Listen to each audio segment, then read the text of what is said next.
부족함이 없는 인생, 부족함이 없는 인생. 어제 제가 산을 올라가는데 어떤 분이 저를 뒤따라오면서 정상에 가려면 아직 멀었어요? 이렇게 물어보더라고요. 그래서 여기 사시는 분이 아닌가 봐요. 저기 부산에 사는데 여행을 왔대요. 혼자 오셨어요? 차를 가지고 이렇게 일주일 정도 여행을 맨날 한대요. 그래서 차박, 여러분 차박이 무엇인지 아시죠? 차에서 잠을 자는 거. 그래서 얼굴을 보니까 아이고 한 60대 정도 되겠네 그랬더니 아니에요. 더 올리세요. 그러면 69, 70 더 올리세요. 나이가 몇 살이세요? 그랬더니 74이라고 하더라고요. 74인데 혼자 이렇게 차를 갖고 전국을 다니셔요. 운전도 힘들 텐데 나름 글쎄요, 경제적인 문제도 그렇게 어렵지 않는 것 같기도 하고. 그 새벽에 군산에 왔는데 월명산이 하도 유명하다고 해서 월명산에 올 정도, 그것도 전방산 봉우리를 올릴 정도면 건강도 괜찮은 것 같기도 하고, 그렇죠?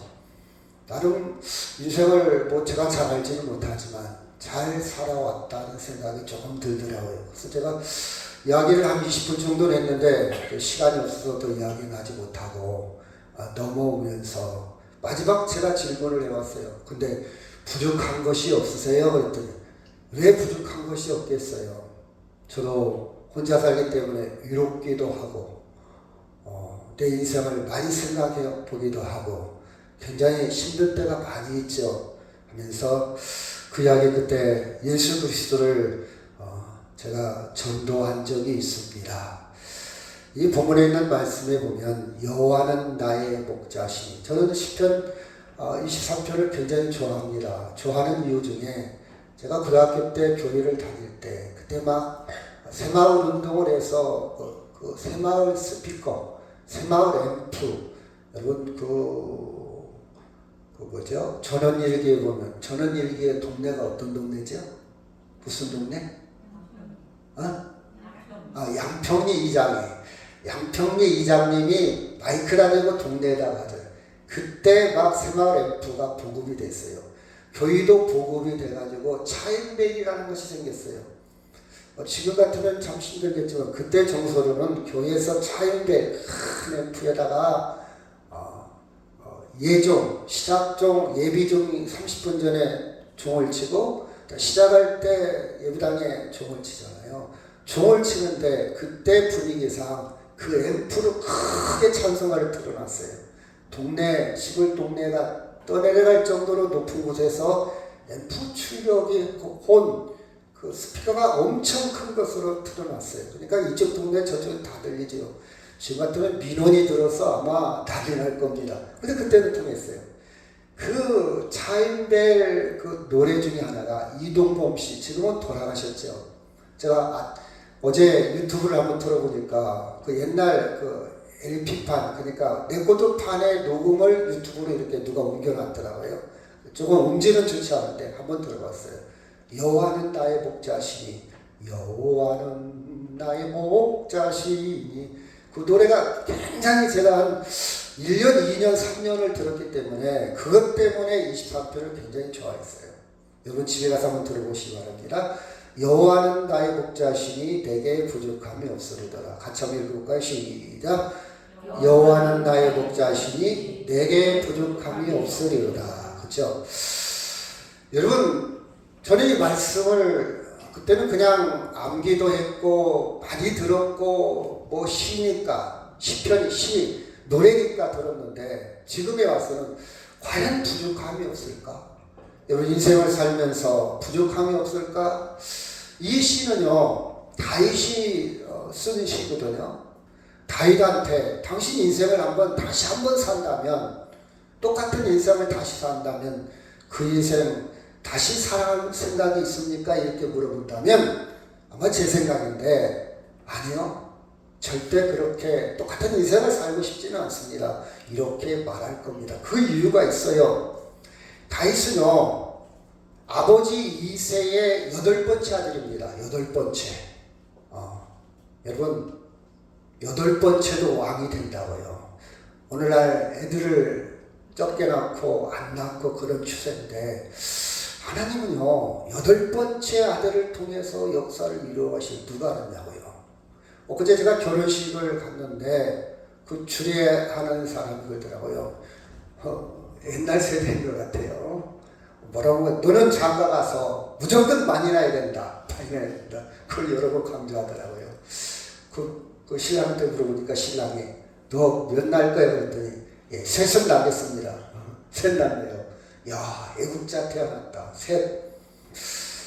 여러 8번째 아들 다윗이 시골 목동이었습니다. 주목받지 못했어요. 천덕꾸러기입니다. 8번째니까요. 큰아들도 아니고.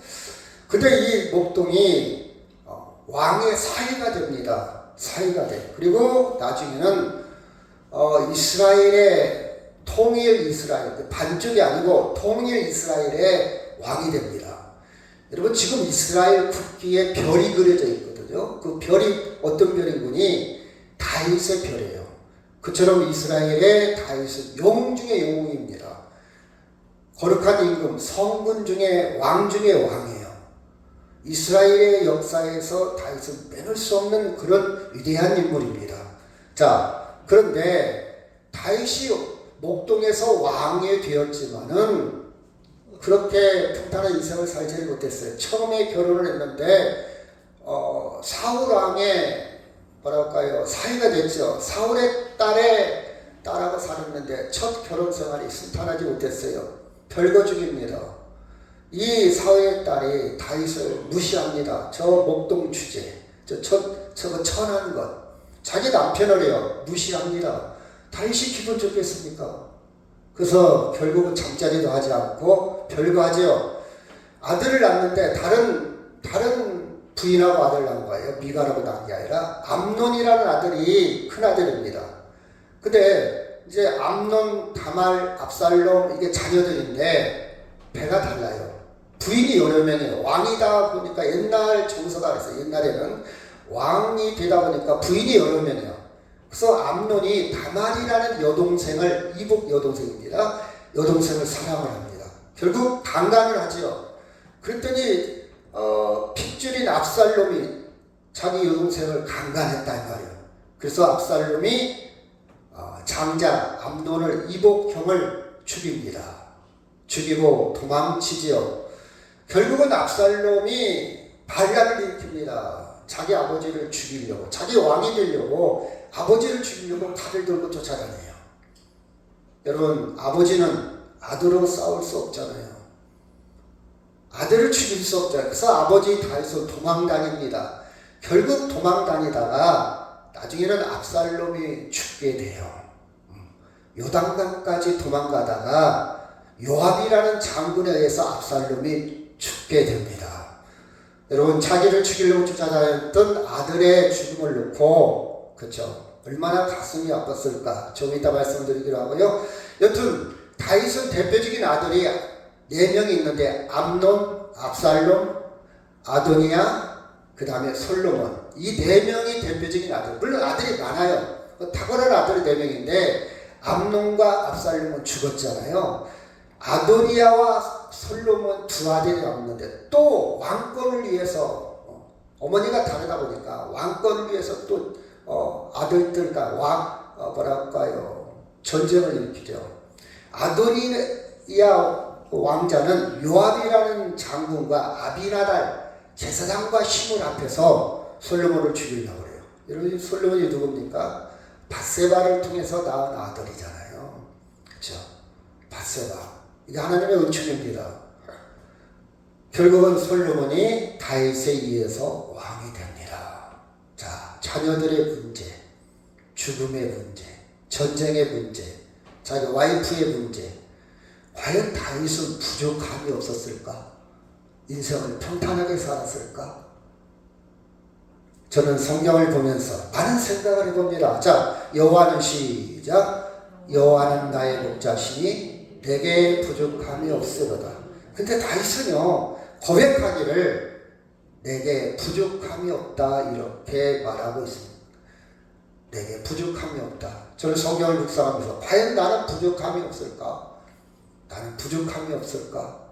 여러분, 경제적인 문제도 많이 힘들어하는 문제 있죠. 어떤 분은 경제적인 문제는 괜찮은데 건강의 문제 때문에 힘들어할 때도 있죠. 아픈 데 있잖아요. 그렇죠? 소화가 잘 안 되잖아요. 그렇죠?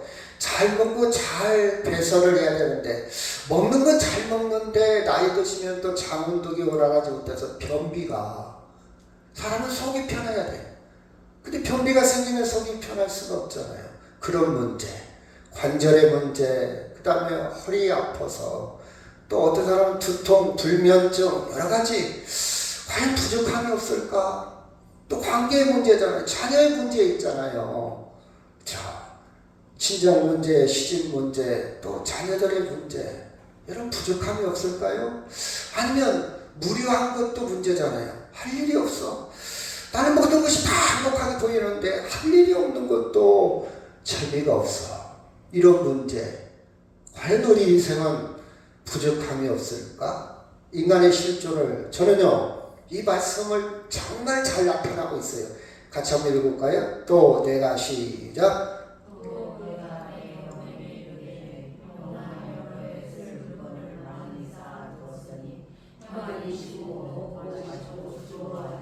여기 보면 여기까지요.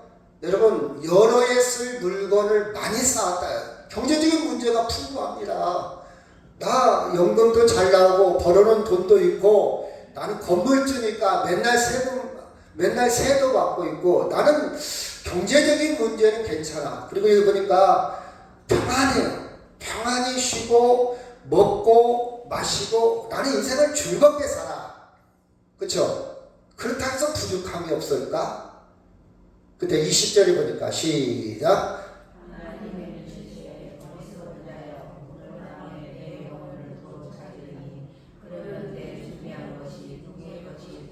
네, 거기까지요. 우리는 죽음의 문제에 딱 걸립니다. 늙어감의 문제에 딱 걸려요. 그렇죠? 여러분, 모든 것이 잘 먹고 잘 살고 즐기고 잘 살고 있지만 오늘 밤이 뒤에 나오지만 사망의 음침한 골짜기를 우리는 맨날 거닐고 다녀요. 제가 엊그제 밭에 한번 간 적이 있어요. 그래서 밭에서 맨발로 땅에 뭐 하다가 죄송합니다. 지혜롭지 못한 행동을 해서 못에 한번 찔렸어요. 마당에서. 여러분, 이 못에 찔리면요 파상풍이 굉장히 위험합니다. 파상풍이요. 그러면 얼른 주사를 맞든지 얼른 응급처치를 해야 되는데 저는 그때 뭐 심하게 찔린 것 같지 않아서 그냥 내버려 뒀더니 나중에 봤더니 발바닥에 피가 막 흥건해요. 막 뚝뚝 떨어지고 있는 거예요. 제가 파상풍의 위험을 몰랐더라면, 여러분, 파상풍이 걸리면요 폐혈증이 옵니다. 폐혈증은요 무서운 병이에요. 제가 이런 지식을 알기 때문에 이러다가 큰일 나지, 이러다가 온몸이 붓고 열이 나고 이러다가 큰일이 터질 수도 있지, 이런 불안감이 생겨요.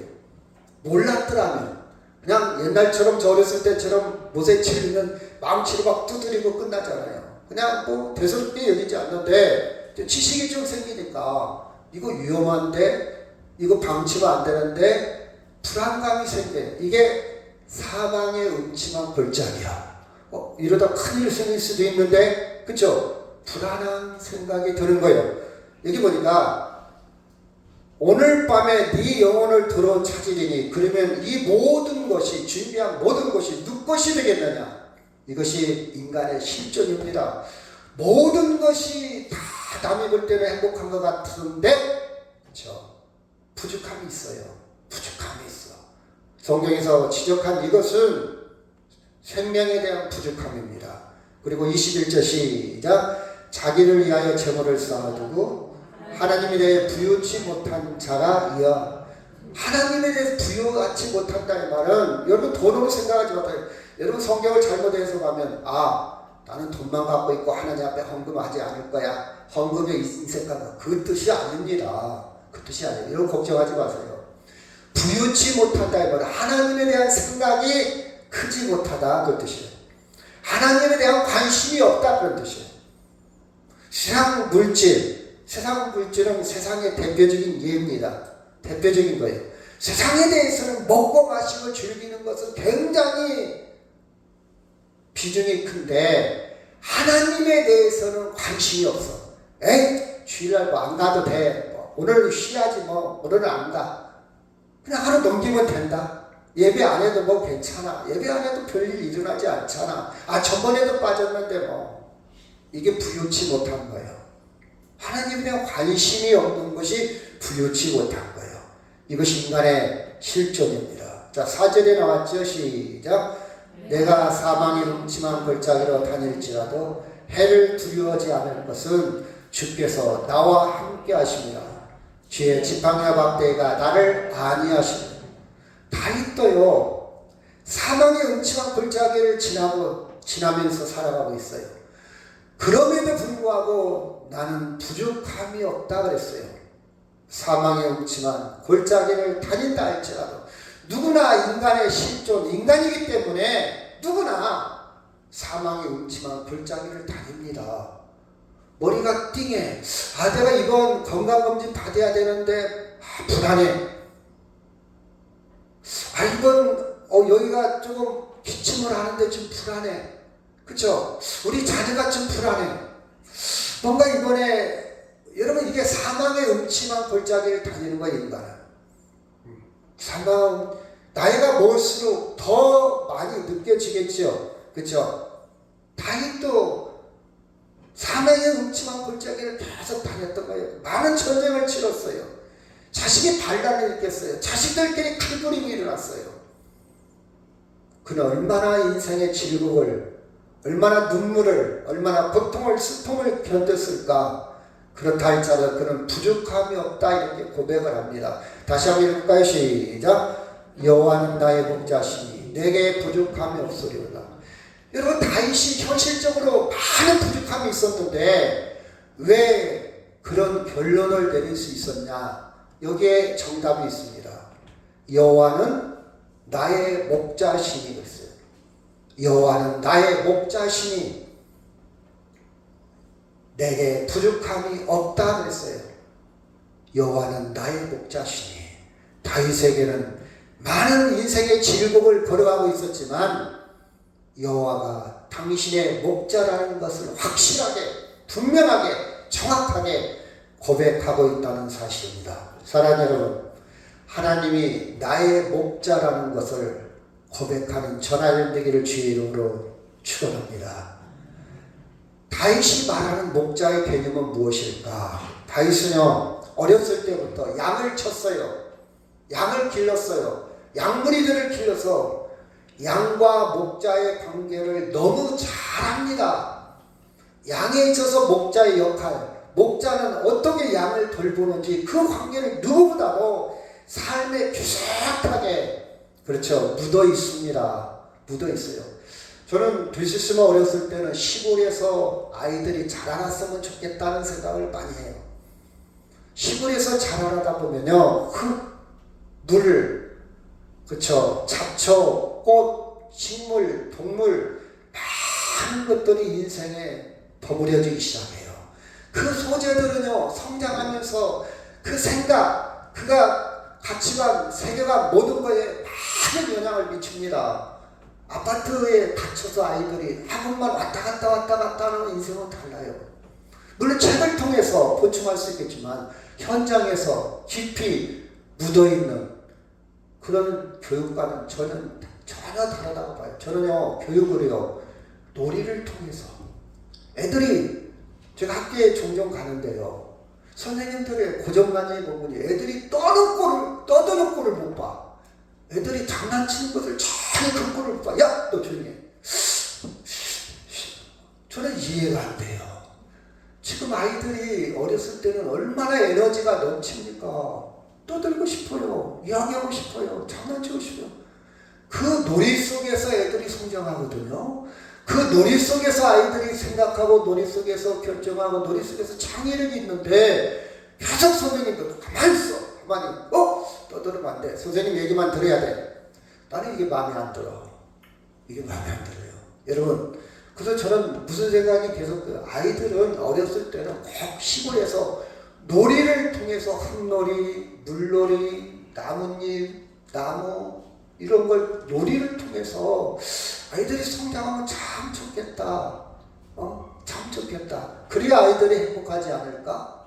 그래야 아이들이 행복하지 않을까? 그런 생각을 해봅니다. 다윗도요, 여호와는 나의 목자라는 말이 그냥 내뱉은 단어가 아닙니다. 여호와는 나의 목자다. 그 뜻은요, 깊이 있는 말이에요. 자, 여기 한번 볼까요? 사무엘상 17장 34절 다윗이 시작. 다윗이 사울에게 말하되 주의 종이 양의 양을 지킬 때에 사자나 곰이 와서 양떼에서 새끼를 먹으면 내가 따라가서 그것을 치고 그 입에서 새끼를 건져내었고 그것이 나를 일어나 나를 해하고자 하면 내가 그 수염을 잡고 그것을 쳐 죽였나이다. 또 다윗이 이르되 여호와께서 나를 사자의 발톱과 곰의 발톱에서 건져내셨은즉 나를 이 블레셋 사람의 손에서 건져내시리라. 사울이 다윗에게 이르되 가라 여호와께서 너와 함께 계시기를 원하노라. 35절에 보면요, 34절부터 볼까요? 34절에 보면 양을 칠 때에 내가 아버지의 양을 칠 때, 지킬 때에 목동이죠. 사자나 곰이 와서 새끼 떼에서 새끼를 물어가면 35절 목자는 어떻게 했냐? 내가 따라가서 그것을 막대기로 치고 그 입에서 새끼를 건져내었고, 이게 목자의 역할입니다. 그것이 일어나 나를 해하고자 하면 내가 그 수염을 잡고 그것을 쳐 죽였나이다. 여러분, 사자나 곰을 수염 잡고 사자나 곰을 쳐 죽일 정도의 용맹, 목숨 걸고 싸우는 거예요. 목숨 걸지 않으면요, 사자나 곰을 이길 수가 없어요. 사자나 곰을 이긴다는 것은요, 쉬운 일이 아닙니다. 그리고 37절에 보니까 거기에 되고 또 나를 사자의 발톱, 곰의 발톱에서 하나님께서 나를 건져내 주셨다. 하나님이 나의 목자다. 나는 양의 목자가 됐지만 하나님은 나의 목자라는 것을 연쇄적으로 잘 표현하고 있습니다. 이게 양과 목자의 관계의 의미를 알고 여호와는 나의 목자다, 이렇게 이야기합니다. 다시 말해서 목자와 양은요, 운명 공동체요. 양을 구하기 위해서 목숨을 내놓고 양을 구했어요. 그 발톱에서, 그 입에서 사자와 곰을 상대로 해서 목숨을 내놓고 구했기 때문에 양을 살리기 위해서 내 목숨을 내놓고, 그렇죠, 구했다 이 말이에요. 여러분, 그 양들은요, 그 목자를 따랐어요. 그 양들은요, 우리 저 목자, 목동, 저 목소리를 들어야 따라가야 우리가 산다. 저 목자를 따라가지 않고 우리는 사자의 발톱, 곰의 발톱에서 살아남을 수가 없다. 이것을 알기 때문에 양들은요, 목자를 절대 신뢰합니다. 그 시험을 했잖아요. 이 목자의 소리를 알아들어요, 양들이. 그래서 다른 사람이 똑같은 소리를 냈는데 말을 안 들어요. 꼭 주인의 목소리만 알아듣는다는 시험을 여러분들 TV를 통해서 봤을 겁니다. 절대적인 신뢰가 양과 목자의 사이에서 일어납니다. 여러분, 그렇다고 해서 목자는 양을 완벽하게 지킬 수 있을까? 자, 3절 4절 시작. 내 영혼을 소생시키지 자기 이름을 위하여 의의 길로 인도하시는도다. 내가 사망의 골짜, 음침한 골짜기로 다닐지라도 해를 두려워하지 않을 것은 주께서 나와 함께 하시니라. 주의 지팡이와 막대기가 나를. 다시 고백한다면 너무 잘 알아요. 4절에 보면 사망의 골짜기로 다닐 때도 있다 이 말이에요. 내가 여호와를 나의 목자로 삼고 있지만 나도 사망의 골짜기로, 쉽게 말한다면 어려운 일을 당하기도 하고 질병에 걸리기도 하고 우환도 있고 자녀의 문제도 있고 여러 가지 문제가 내가 당할 수도 있다 이 말이에요. 그런다 할지라도 해를 두려워하지 않는다. 해가 보통 두려워. 해로운 일, 결과를 두려워하지 않는다. 어려운 일, 불행을 두려워하지 않는다. 이게 차이입니다. 자, 여러분 봐봐요. 여러분의 신앙이 있냐 없냐, 하나님을 목자로 진짜 믿냐 안 믿냐 차이는 어디에 있는 거니? 사망의 음침한 골짜기를 다닐 때, 어려운 일을 당할 때 두려워하는 사람, 불안에 떠는 사람, 걱정에 떠는 사람은 아직도 하나님을 목자로 와닿지 않는 사람이에요. 그런데 내가 사망의 골짜기를 지나가 지금 죽을지도 몰라. 그리고 해로운 일을 당해, 어려운 일을 당해, 불행을 당해. 그렇다 할지라도 여호와를 나의 목자로 와닿는 사람은요 두려워하지 않습니다. 두려움에 갇혀있지 않습니다. 낭패하거나 우울하거나 우리의 삶이 황폐해지지 않아요. 심지어 난폭해지지 않습니다. 이 차이예요, 이 차이. 예수 믿는 사람과 안 믿는 사람과 차이가 거의 없어요. 거의 없어요. 믿는 사람이나 믿지 않는 사람이 어느 일 다 당합니다. 근데 어디에서 차이 나냐? 여기서 차이 나요. 여호와를 나의 목자로 와닿는 사람은 그 해로운 일을 당하고 어려운 일을 당하고 불행을 당할 때 두려워하지 않아요. 두려워하지 않습니다. 그런데 여호와가 나의 목자로 희미하게 알고 있는 사람은 두려움에 갇혀요. 불안에 떱니다. 걱정이 따라요. 어떻게 될까? 막 잠을 못 잡니다. 잠이 안 와요. 불안해서. 그래서 하나님을 사랑하는 자는 평안한 잠을 주시는도다. 그 뜻이 바로 그 뜻이에요. 황폐해집니다. 삶이 황폐해져요. 우울해집니다. 그렇죠? 심지어 난폭해집니다. 여러분 묻지마 살인을 가만히 보세요. 알지도 못한 사람을 막 살인하고 알지도 못한 사람 뒤에 따라가가 머리를 치는 사람 있잖아요. 왜 그럴까요? 심리학에서는 이렇게 봐요. 그 사람이요 두려움에 갇혀있는 것을 순간적으로 폭발하는 거예요. 우리가 볼 때는 이해가 안 되잖아요. 아니 아무 연관도 없는 사람을 따라가서 막 머리를 친다 이 말이에요. 엊그저께도 뉴욕 지하철에서 가만히 서 있는데 기차가 오는데 옆에 사람을 밀어버려. 그래갖고 지하철에 떨어져갖고 생명이 이동합니다. 전혀 모르는 사람이요. 근데 그 사람이 동네에서는요 정말 착한 사람이요. 그 가해자. 그 왜 그랬을까? 심리학에서는요. 그냥 남들 볼 때는 행복해. 남들 볼 때는 아무 문제가 없어. 남들 볼 때는 괜찮아. 근데 항상 두려움 갇혀 있어요. 근심과 걱정에 갇혀 있어요. 그렇죠? 그 사람이 순간적으로 발동이 하는 거예요. 여러분 이 차이입니다. 그 다윗은 뭐냐? 당신도 우리와 똑같이 인간이기 때문에 사망의 골짜기를 다니긴 한다 할지라도 두려워하지 않아요. 해로운 일을 당하고 불행을 당하고 고통을 당한다 할지라도 두려워하지 않는다 이 말이에요.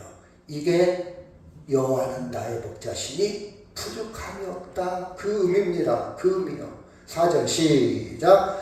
내가 사망의 음침한 골짜기를 다닐지라도 해를 두려워하지 않을 것은 주께서 나와 함께 하시리라. 주와 지팡이와 막대기가 나를 안위하시나이다.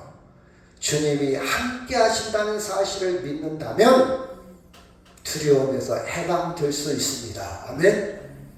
여호와가 나의 목자라면 나와 함께 하신다면 우리는 범사에 감사할 수 있어요. 제가 요새 영성훈련 중에 하는 것 중에 하나가 감사합니다. 감사. 하나님 감사합니다. 일어나자마자 감사해요. 걸어가면서도 감사해요. 여러분 놓치고 살면 안 되잖아요. 제가 엊그제 산에 한번 올라왔는데 저기 석치사이라는 봉우리에서 이쪽 월명산 쪽에 딱 보면요 연녹색 이제 연한 녹색이에요. 아직 녹음이 짙어지기 전에 녹색이 짙어지기 전에 6월달쯤 되면 짙어지겠죠. 이제 4월 말 5월쯤에 아주 연한색 연녹색 봉우리가 봉글봉글 쫙 펼쳐있는 한 포인트가 있어요. 아니 내가 군산에 살면서 이걸 다 놓치고 살았단 말이야? 왜 이걸 내가 처음 봤지? 너무 억울하다. 그렇죠? 이때만 볼 수 있는 이 색깔, 이 모양새. 하나님 너무 감사합니다. 이 광경을 볼 수 있게 해서. 여러분 놓치고 사는 게 너무 많아요. 너무 많지 않습니까? 그래서 감사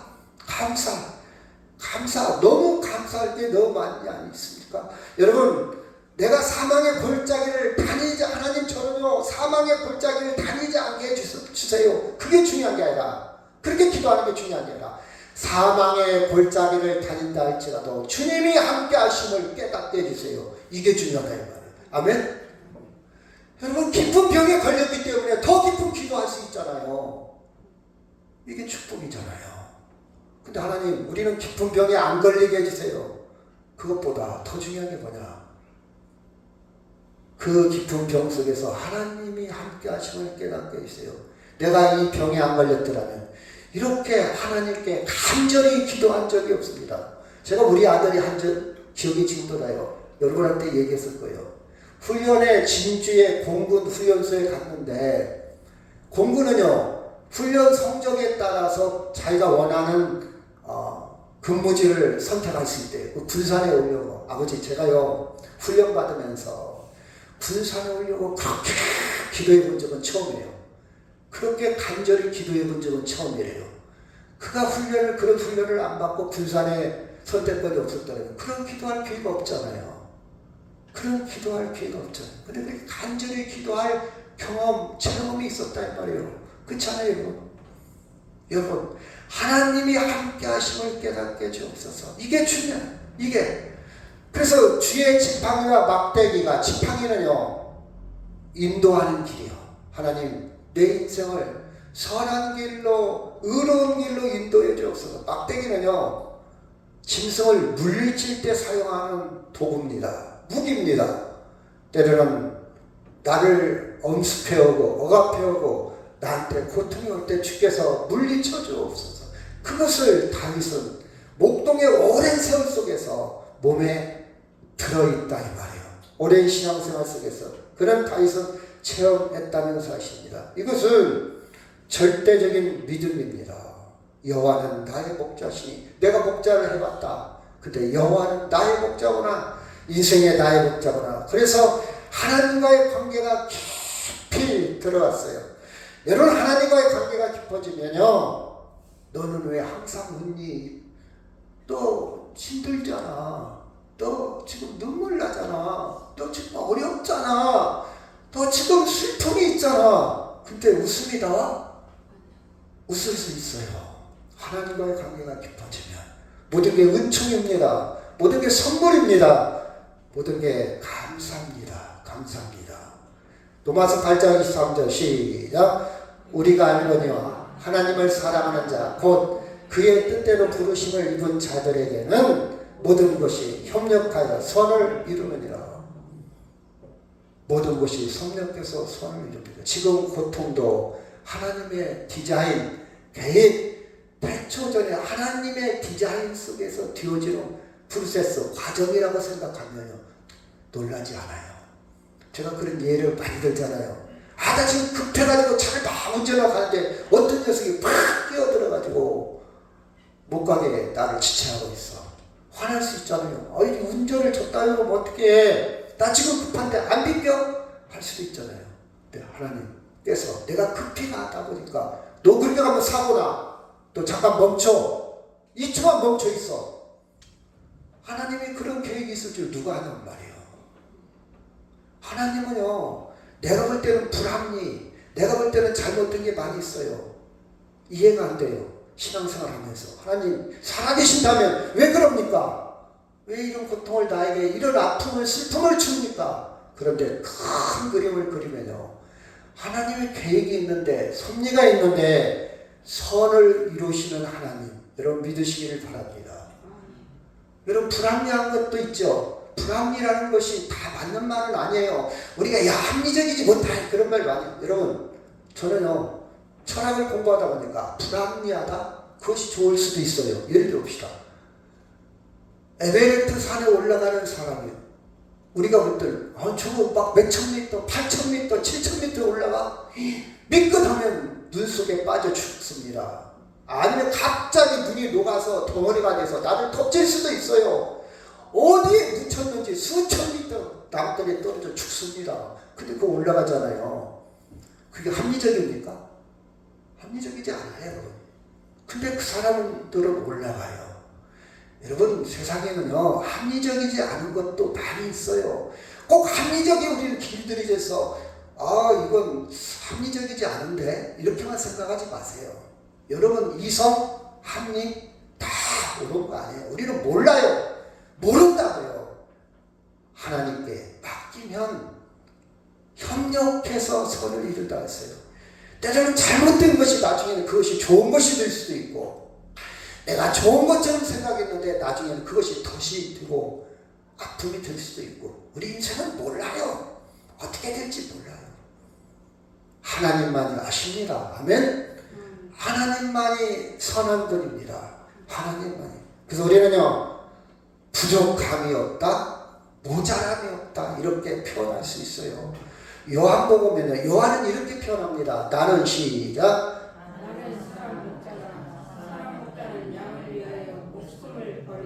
요한은 나의 목자시니. 근데 요한복음에 와서는 예수님은 그 목자를 뛰어넘어 싹군 목자도 아니고 악한 목자가 아니라 선한 목자인데, 선한 목자의 해설이 나옵니다. 양들을 위해서 목숨을 버리느니라. 주님이 나를 위해서 목숨을 버리느니라. 와닿습니까? 와닿으면요, 여러분, 머리가 쭈삣쭈삣 서야 돼요. 등골이 오싹해야 돼요. 이런 감정을 느껴본 적 있어요? 여러분, 주님이 나를 위해서 선한 목자인데, 나의 선한 목자인데 나를 위해서 목숨을 버리느니라. 이것이 선명하게 와 닿아야 돼요. 선한 목자는 늘 양과 함께 목숨을 내어놓고 양과 함께 우리의 죽음까지도 동행합니다. 내 질병, 내 아픔까지도 지금 동행하고 있어요. 혼자가 아니에요. 내가 부도나고 내가 사업이 망하고 설령 내 잘못을 인해서 내가 감옥에 갇혔다 할지라도 주님이 함께 하신다는 사실. 그래서 저는요, 제가 종종 그런 얘기 하잖아요. 나는 감옥에 가도 행복할 거라고. 감옥에 가서 할 일이 많다고. 왜? 거기에도 하나님이 계시니까. 내가 억울해서 들어갔든 아니면 내가 잘못해서 들어갔든 갈 수도 있잖아요. 저도. 제가 별난 것입니까? 똑같은 사람이지. 그렇다 할지라도 나는 인생을 억울해한다고 소리치지 않을 겁니다. 거기도 주님이 함께 계시니까, 거기서 할 일이 있으니까 협력해서 선을, 하나님이 나를 여기로 파송했구나, 나를 여기로 보냈구나. 조금 삶이 불편할 수는 있습니다. 그러나 주님이 함께 계십니다. 사망의 음침한 골짜기에서 예수를 선한 목자로 경험하는 그 수준까지 올라가는 여러분의 믿음과 신앙이 되기를 주의 이름으로 축원합니다. 아멘. 그런데 현대인들은요, 자본주의, 돈. 현대인들은 자기들이 양이라고 생각하지 않아요. 난 목자가 필요 없어. 내가 왜 양이야? 내가 왜 연약하게 살아? 나는 내 힘으로, 내 능력으로 나 떵떵거리며 살 거야. 이렇게 많은 현대인들은 이렇게 이야기하고 있습니다. 깊이가 없죠. 반대입적으로 얘기한다면 자기 마음대로 안 되면 우울증에 걸려요. 절망합니다. 포기합니다. 원망합니다. 단복해집니다. 술로, 마약으로, 다른 것으로 자기를 박치지 않습니까? 잠이 안 와요. 여러분, 1억만 사기당해도 잠을 못 자요. 여러분, 돈 얻은 사람이요, 1억만 사기당해도 자살할 수도 있어요. 그렇게 망가져요. 아니, 자기가 목자가 자기를 양이 아니라며, 강하다며, 자기 마음대로 할 수 있다며. 근데 현대인들 이렇게 무기력하게 자빠져 버립니다. 넘어져 버려요. 이게 현대인들의 단순한 깊이가 없는 인생이요. 근데 우리는요, 여호와를 나의 목자로 인정한다면 1억을 사기당해도 행복하게 살아갈 수가 있어요. 아멘? 정말 살아갈 수 있어요. 그래서 부족함이 없다고 해요. 물론 믿음의 사이즈 차이는 사람마다 다르겠지만요. 세상에 목마른 사람들은요, 술을 마시거나 설탕물을 마시는 것 같아요. 나이가 들면서 설탕물 계속 마시면 안 돼요. 혈관에 염증을 가중시키는 것이 설탕이에요. 단 것이에요. 여러분 매실 발효에 담을 때 설탕 넣잖아요. 당근주 담을 때 설탕 넣잖아요. 미생물이 막 먹고 자라서 발효가 되는 거예요. 혈액에 염증을 가중시키는 것이 설탕. 드실 수 있는 설탕 먹지 마세요. 사탕 먹지 마세요. 설탕물을 마시는 것 같다. 이 말은 우선 당장 달콤하니까 먹어요. 근데 도움이 안 된다 그 뜻이에요. 자, 또 내가 시작. 또 내가 내 영혼에게 이르되 내 영혼아 열에 있을 물건을 많이 쌓아뒀으니 평안히 쉬고 먹고 마시고 즐거워하자 하리라 하되 하나님은 이르시되 어리석은 자여 오늘 밤에 내 영혼을 두루 찾으리니 그러면 내 준비한 것이 누구의 것이 되겠느냐 하셨으니 자기를 위하여 하나님 재물을 쌓아두고 하나님께 대하여 부유치 못한 자가 이와 같으니라. 여러분이 세월의 연륜을 더할수록 하나님께 대해서 비중이 부유함이 더 많아지기를 주의 이름으로 축원합니다. 그래야 참 자유를 누려요. 그래야 부족함이 없는 행복을 감사를 누릴 수가 있어요. 여러분 우리는요 예수 그리스도를 선한 목자로 인정하며 살아가는 행복한 사람들입니다. 아멘. 나의 인생 내 죽음까지도 책임져 주시고 안내자가 되어주시는 하나님. 제가 지난주에 그랬죠. 여러분 꽃을 사랑하는 사람은요 이미 꽃으로부터 사랑을 받은 사람이라고. 산을 사랑하는 사람은 이미 산으로부터 사랑을 받은 사람이요. 맛을 알아. 맛을 알아. 꽃을 볼 줄 알아. 그쵸? 마찬가지로 하나님을 사랑하는 사람은 하나님의 사랑을 받았다는 증거예요. 내가 하나님의 사랑을 하지 못하는 사람은요 하나님의 사랑을 못 받아서 그런 거예요. 부모를 사랑하지 못하는 사람은요 부모의 사랑을 못 깨달아서 그래요. 어떤 부모가 자식 사랑하지 않았겠어요? 사랑했지. 못 깨달아서 깨닫지 못해서 여러분 근원적인 생명의 깊이를 알기 때문에 부족함이 없는 거예요. 내가 단명을 해도 영원한 생명이 영원한 세계가 있어서 부족함이 없는 거예요. 그렇잖아요. 이 찬양 다시 한번 해볼까요? 사람을 보며 세상을 볼 때 만족함이 없었네. 그러나 나의 하나님 그분을 볼 때 나는 만족하였네. 같이 한번 해봅시다. 세상을 볼 때 만족함이 없었지만 사람을 보며 세상을 볼 때 만족함이 없었네. 나의 하나님 그분을 볼 때 나는 만족하였네. 저기 빛나는 세상을 보라. 또 저기 서 있는 산을 보아라. 천지지으신 우리 아버지와 나를 사랑하시니 나의 하나님 한 분만으로 나는 만족하겠네. 사람을 보며 세상을 볼 때 만족함이 없었네. 나의 하나님 그분을 볼 때 나는 만족하였네. 동남풍아 불어라. 서북풍아 불어라. 가시밭에 백합한 예수 향기 날리니 할렐루야 아멘. 가시밭에 백합한 예수 향기 날리니 할렐루야 아멘. 이 말씀하고 마치도록 하겠습니다. 제가 먼저 한 절 읽고요. 여호와는 나의 목자시니 내게 부족함이 없으리로다. 그가 나를 푸른 풀가에 이르시어 신만한 물가로 인도하시는도다. 내 영혼을 소생시키시고 자기 이름을 위하여 의의 길로 인도하시는도다. 내가 사망의 흑암을 찾아도 달릴지라도 해를 두려워하지